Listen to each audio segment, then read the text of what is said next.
Assalamualaikum warahmatullahi wabarakatuh. Selamat pagi, siang, sore, dan malam semuanya. Saya Afifah Halida Zahra dengan NIM 211011629 akan mempresentasikan tugas akhir saya, yaitu wawancara UMKM dan rekomendasi lembaga keuangan mikro syariah. Bagian pertama terdapat pendahuluan. Usaha mikro, kecil, dan menengah atau yang disingkat dengan UMKM telah menjadi tulang punggung ekonomi di Indonesia. Meskipun potensi dan peran strategis yang dimiliki UMKM, mereka sering menghadapi berbagai kendala dan tantangan dalam menjalankan usahanya. Salah satu masalah UMKM adalah akses terhadap pembiayaan. Inilah di mana peran lembaga keuangan mikro seperti Baitul Mal wat Tamwil atau yang disingkat dengan BMT menjadi sangat penting.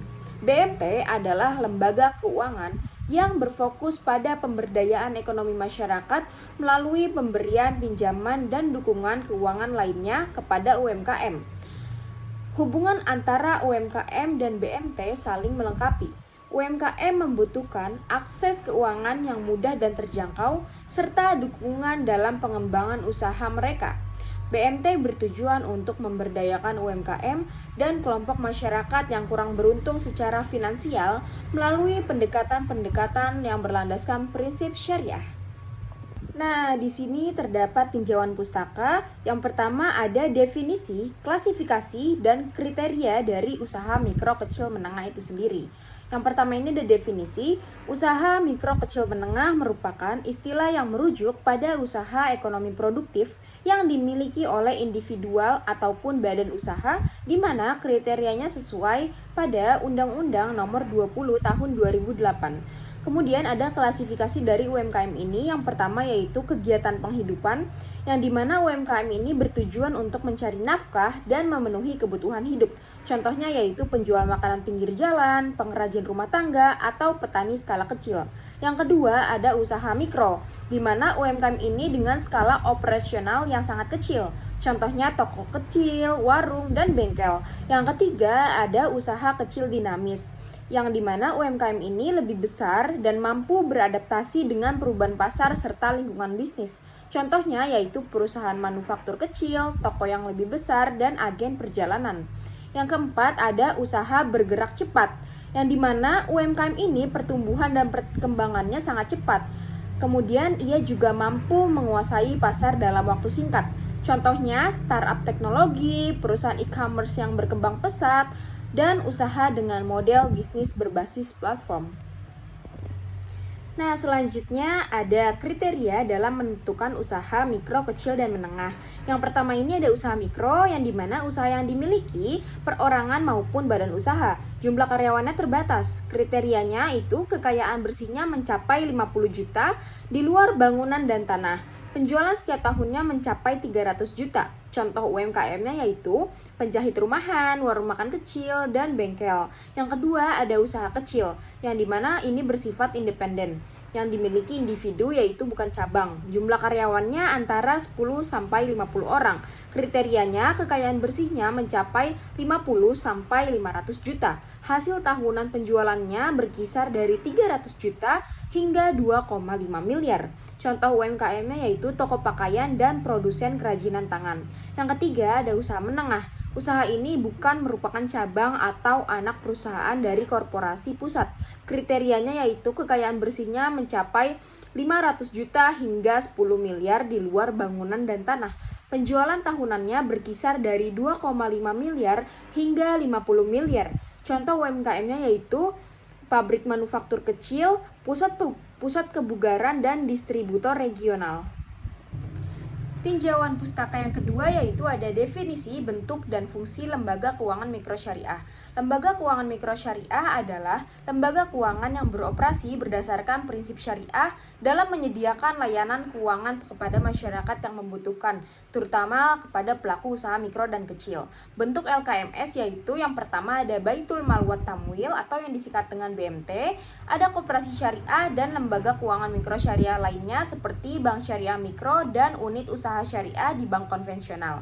Fungsi dari lembaga keuangan mikro syariah sendiri yaitu menyediakan pembiayaan syariah, menyediakan produk simpanan syariah, memberikan pendidikan dan pelatihan, dan juga untuk meningkatkan inklusi keuangan.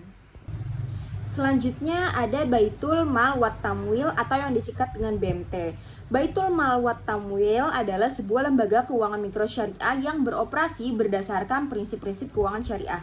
Tujuan dari BMT ini yaitu membantu pengembangan dan pertumbuhan usaha mikro dan kecil, meningkatkan inklusi keuangan dengan memberikan akses keuangan yang mudah kepada masyarakat yang tidak terjangkau oleh lembaga keuangan konvensional, dan menerapkan prinsip-prinsip keuangan syariah dalam operasionalnya. Prinsip dasar yang menjadi landasan operasional BMT yaitu yang pertama prinsip syariah, kemudian ada pembiayaan mudharabah, pembiayaan murabahah, pengelolaan dana simpanan, dan edukasi serta pelatihan. Baik, sekarang saya akan masuk ke pembahasan tentang UMKM yang saya wawancarai. Jadi, UMKM ini bergerak di bidang kuliner yang bernama Crepes. Usaha ini milik pribadi dan terletak di perumahan Villa Indah Permai, Bekasi Utara. Usaha Crepes ini berdiri sejak 2017 dengan menggunakan modal usaha sebesar total 4 juta yang dimana 3 jutanya ini meminjam kerabat dan 1 juta dari dana sendiri. Modal yang digunakan ini untuk membeli gerobak dan sejumlah bahan makanan seperti topping-topping dari crepes itu sendiri. Kemudian omsetnya ini tidak menentu, sekitar 100 sampai 300 ribu tergantung jumlah pembeli per hari itu. Kondisi dari UMKM ini, beliau belum pernah mencoba strategi marketingnya dalam dunia e-commerce. Beliau ini masih nyaman dengan cara berdagang langsung di tempat. Hal kesulitan dalam bergadang beliau mengatakan tidak ada. Hanya saja ketika cuaca hujan harus memasang terpal. Terkait dengan manajemen keuangannya, beliau belum ada pembukuan keuangan menggunakan aplikasi keuangan. Beliau juga tidak memisahkan dana pribadi dan dana dari hasil penjualan itu sendiri. Saran untuk manajemen keuangan terhadap UMKM ini yang pertama, pisahkan rekening pribadi dan bisnis agar tidak tercampur.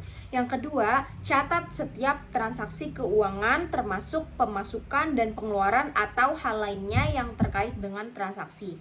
Yang ketiga, buat laporan keuangan agar tahu laba, rugi, dan lainnya. Yang keempat, mencatat stok yang tersedia dan yang menipis. Yang kelima, manfaatkan teknologi dengan baik untuk mengelola keuangan bisnis ataupun mempromosikan bisnis. Selanjutnya ada rekomendasi terkait lembaga keuangan mikro syariah. Berkaitan dengan produk lembaga keuangan syariah, beliau sama sekali belum menggunakan produk keuangan syariah. Beliau ini tertarik dengan produk lembaga keuangan mikro syariah apapun itu yang terkait dengan penunjangan usahanya. Maka dari itu, saya menyarankan beliau untuk menggunakan produk dari lembaga keuangan mikro syariah dari BMT Bumi atau kepanjangannya yaitu Baitul Mal wat Tamwil dari Bina Usaha Mandiri Indonesia. BMT Bumi ini terletak di perumahan Villa Gading Harapan, Kecamatan Babelan, Bekasi. Produk yang disarankan di BMT Bumi ini yaitu ada dua, produk simpanan investasi utama dan juga pembiayaan modal usaha atau kerja. Syarat dan ketentuan untuk menjadi anggota KSPPS BMT Bumi ini yang pertama mengisi formulir anggota, yang kedua fotokopi KTP, dan yang ketiga setoran awal minimal Rp70.000. Selanjutnya mengisi formulir permohonan pembiayaan di web BMT Bumi dan melampirkan data kekayaan, penghasilan, dan lain-lain. Kemudian terkait hasil analisis wawancara ini ada 5. Yang pertama, UMKM ini termasuk usaha mikro dikarenakan kekayaan bersihnya mencapai 50 juta per tahunnya. Yang kedua, manajemen keuangan yang belum sempurna karena beliau belum memisahkan antara rekening pribadi dan bisnis dan mencatat keuangan-keuangan terkait transaksinya. Yang ketiga, marketing penjualan secara digitalisasi. Nah, UMKM ini belum melakukan marketing penjualan secara digitalisasi, maka disarankan untuk kedepannya agar bisa melakukan marketing secara digital.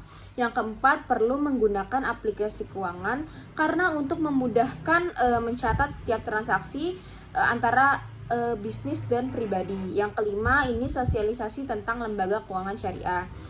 agar masyarakat lebih tahu mengenai lembaga keuangan syariah dan dapat membantu untuk menunjang usahanya.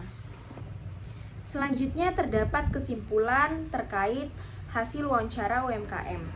Berdasarkan hasil wawancara usaha Krebs ini masih perlu diperbaiki baik dalam manajemen keuangan, digital marketing, serta pembiayaan dari lembaga keuangan mikro syariah itu sendiri. Suatu UMKM akan sangat beresiko jika tidak mengatur bisnisnya secara komprehensif. Beliau juga perlu edukasi terkait lembaga keuangan mikro syariah agar nantinya dapat menggunakan produk dari lembaga keuangan mikro syariah dan digunakan untuk kebutuhan dalam mengembangkan bisnisnya. Dengan menggunakan produk pembiayaan, maka usahanya diharapkan semakin berkembang dan manajemen keuangannya semakin bagus.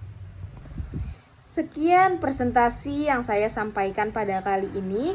Kurangnya mohon maaf. Wassalamualaikum warahmatullahi wabarakatuh.